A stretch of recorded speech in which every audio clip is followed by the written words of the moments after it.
Now that the 1.4.4 update has been out for a good bit now, I think we can now confidently say that we know everything that you can do with Shimmer.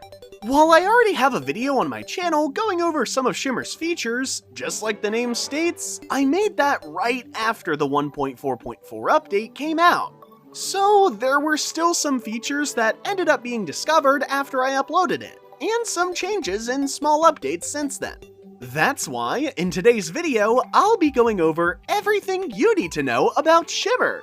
Before you start messing around with Shimmer, you first need to know how you can get your hands on it. The easiest way to start using Shimmer is to find your Aether biome, which will spawn underground near the ocean on the side of your world with the jungle biome on it. This biome will only spawn on worlds made in version 1.4.4 and up. But if you don't want to make a new world for it, you're in luck. If you get a bottomless water bucket and 10 luminite bars, you will be able to craft a bottomless shimmer bucket at an ancient manipulator.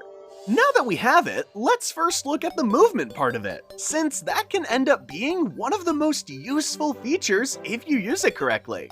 Jumping into a pool of shimmer will make you no-clip straight into the ground until you reach the next open space big enough to hold you. While you can take fall damage if the first open space you reach is too large, you can use Shimmer to easily get around in caves by skipping layers and safely avoiding enemies in the more open areas. You can use this to make safe rooms that enemies can't catch you in, safer areas to hold NPCs in, and much more.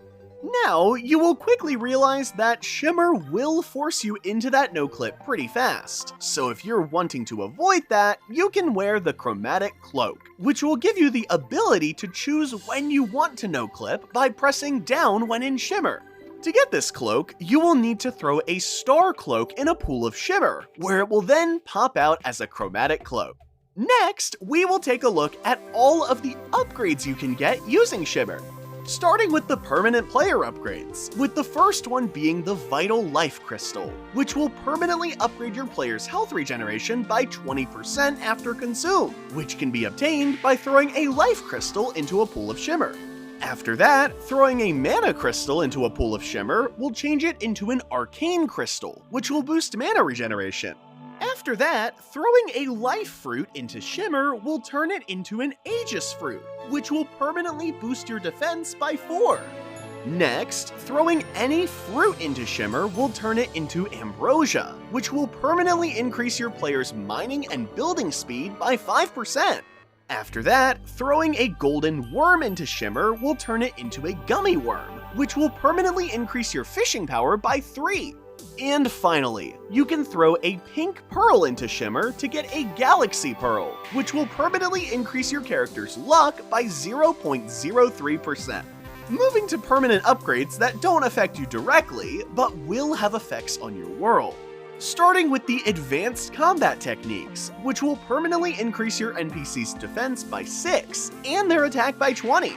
And finally, throwing the Peddler's Hat into a pool of Shimmer will make it turn into the Peddler's Satchel, which will permanently increase the amount of items the traveling merchant can sell by 1. Now that we've covered all of the permanent upgrades, we will start taking a look at the item upgrades that are available.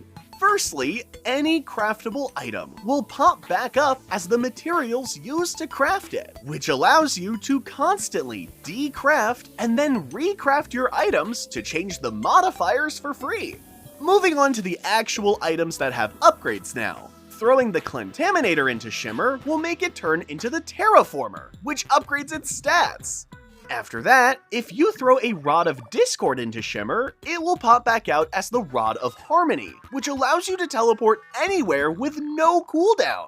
Next, throwing an enchanted sundial into Shimmer will turn it into an enchanted moon dial, which will fast forward time to dusk.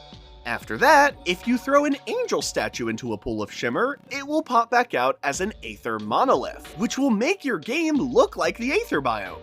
Next, by throwing regular or Hellstone arrows into Shimmer, you will get Shimmer arrows. And the same thing goes for the regular and blue flare, which will give you Shimmer flares. Finally, throwing torches into Shimmer will make them into Shimmer torches. And the same goes for the regular campfire, which will turn into an Aether campfire. Next, we will be taking a look at what the critters, NPCs, and enemies all change into once they touch Shimmer. Starting with the critters, they will all turn into failings, unless the critter is an ore bunny or squirrel, in which case they will turn into their respective ores. Moving on to enemies, all slimes will transform into Shimmer slimes. After that, all of the zombies will turn into specific skeletons, like the armored slime zombie turning into the bone-throwing skeleton. And finally, each of the NPCs will turn into their second forms, which you won't see anywhere else in the game. That's all of the big section topics about Shimmer you need to know about. So now, I'll be covering some more things you need to know about that don't fit into any of the topics I mentioned above, and aren't big enough for their own sections. Firstly, touching Shimmer in the snow biome while in expert or master mode will give your player the chilled effect, which will reduce the player's speed. After that, certain enemies will just turn invisible when they get into Shimmer, but they are still there and can still hurt you. On the note of creatures and Shimmer, anything spawning from statues will just despawn once it touches Shimmer.